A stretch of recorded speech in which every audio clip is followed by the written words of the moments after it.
उन्नाव ज़िले में ये जो हादसा हुआ है फिलहाल सुर्खियों में है, क्योंकि इस घटना को लेकर स्थिति यानी कि खुलासा पूरी तरह से नहीं हो पाया है और पुलिस अभी जांच कर रही है। लेकिन सबसे बड़ा सवाल ये कि पिछले कुछ समय से उत्तर प्रदेश में इस तरह की कई घटनाएं सामने आई हैं और हर बार पुलिस की जो कार्यशैली है उस पर सवाल उठे हैं कि वो ठीक तरीके से इस तरह की वारदातों को डील नहीं करती है। सबसे बड़ी बात यह, अगर उन्नाव की इस घटना की बात हम कर ही रहे हैं तो इसमें सबसे बड़ी बात यह है कि ये जो तीनों ही लड़कियां हैं ये दलित हैं और जाति से दलित हैं और इसके साथ ही गरीब परिवार से हैं। इनका पूरा परिवार खेती बाड़ी पर ही निर्भर करता था और अक्सर यही बातें सामने आती हैं कि जो भी दलित परिवार से होता है, पीड़ित या फिर गरीब होता है, तो उसको ठीक तरीके से न्याय नहीं मिलता है। लेकिन पिछले कुछ समय में जिस तरह की वारदातें आई तो उससे सीख प्रशासन को ज़रूर मिली होगी। इस बार क्या हुआ, इस बार पुलिस क्या कर रही है इस पूरे मामले को लेकर, उसकी जानकारी हम आपको दे रहे हैं। तो अगर उन्नाव जिले में ये जो घटना हुई है, जब शुरुआती तौर पर पुलिस वहाँ पर पहुँची तो लड़की को, जो कि तीनों ही लड़कियां थीं, तीनों ही लड़कियों को अस्पताल भेजा गया, सीएचसी भेजा गया इलाज के लिए, जांच के लिए, जिसमें उसके बाद उनका इलाज हुआ, जिसमें 2 लड़कियों की मौत हो गई, एक लड़की की हालत गंभीर। उसके बाद कानपुर भेज दिया गया जहां पर एक लड़की का इलाज चल रहा है, अस्पताल में भर्ती है। रात को ही उच्च स्तर के अधिकारियों के साथ बैठक होती है, तमाम तरह के दिशा निर्देश दिए जाते हैं और सुबह होते होते डीएम वहाँ पर पहुँच जाते हैं, आईजी वहाँ पर पहुँच जाते हैं, एसपी वहाँ पर पहुँचे हुए हैं,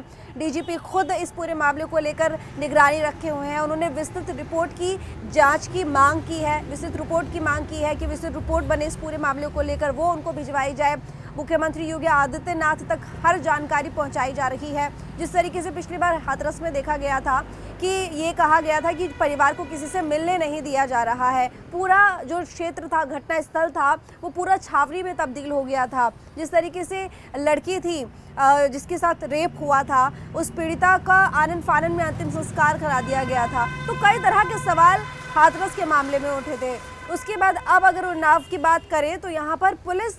बहुत सोच समझ कर चीज़ें कर रही है। देखा जाए तो सोशल मीडिया पर ये ट्रेंड कर रहा है कि लड़की का इलाज चंदे के साथ करवाया जा रहा है। इसके साथ ही ये भी कहा जा रहा है कि पुलिस परिवार को किसी से मिलने नहीं दे रही है, परिवार को नज़रबंद कर दिया है और ये कोशिश की जा रही है कि परिवार से कोई बात ना करे,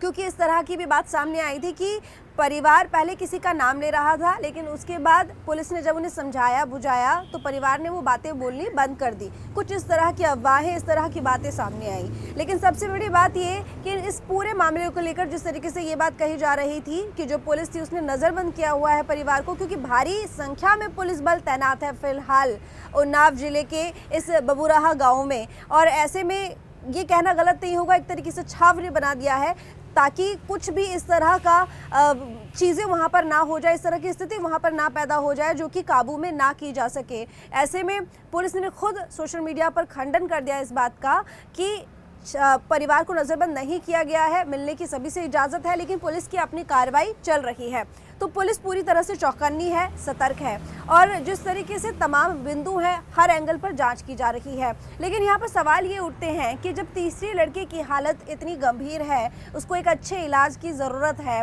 तो आखिर लखनऊ से कोई डॉक्टर का पैनल क्यों नहीं भेजा गया इलाज के लिए, या फिर दिल्ली से कोई डॉक्टर का पैनल एम्स से क्यों नहीं भेजा गया इलाज के लिए। अगर लड़की नहीं इस वक्त ट्रैवल कर सकती है, एयरलिफ्ट के द्वारा उसको अच्छे इलाज के लिए दिल्ली क्यों नहीं भेजा जा रहा है, डॉक्टर्स को ही वहाँ क्यों नहीं भेज दिया जाता। ये इस तरह के तमाम सवाल है, क्योंकि सारी की सारी घटना का जो खुलासा है वो लड़की के ऊपर इस वक्त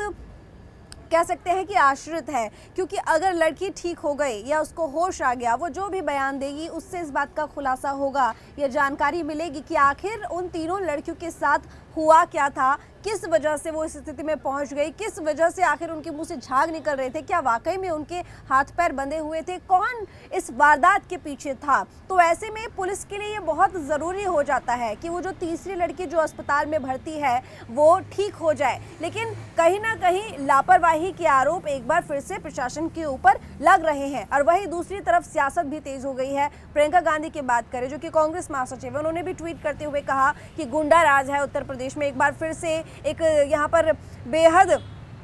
विभत्स घटना सामने आई है, खतरनाक घटना सामने आई है, जिसमें देखा जा रहा है कि किस तरीके से पुलिस काम कर रही है। आखिर क्यों लड़कियां सुरक्षित नहीं हैं? अगर बात की जाए सपा की, तो वहाँ के एमएलसी हैं सुनील साजन, जिन्होंने ये बात कही कि आखिर उत्तर प्रदेश में महिला सुरक्षित क्यों नहीं है, कि यहाँ पर महिलाओं की सुरक्षा है वो भगवान भरोसे क्यों है, ये कैसा गुंडा राज है। तो बातें तो बहुत हैं, जो सियासत है वो भी तेज़ हो गई है, सभी के बयान, प्रतिक्रिया आनी शुरू हो गई है। अब पुलिस भी अपना काम कर रही है, लेकिन इस बार प्रशासन बड़े फूक कर कदम रख रहा है, क्योंकि जिस तरीके से पिछले कुछ वारदातों में कुछ समय में देखा गया कि हर बार सवालों के घेरे में प्रशासन रहा, तो इस बार प्रशासन शायद नहीं चाहता कि वो सवालों के घेरे में रहे। हालांकि फिर भी आरोप लग रहे हैं, लेकिन देखने वाली बात होगी कि अब इस पूरे मामले को, पूरी घटना को किस तरीके से डील करता है प्रशासन और कैसे इसका खुलासा करता है।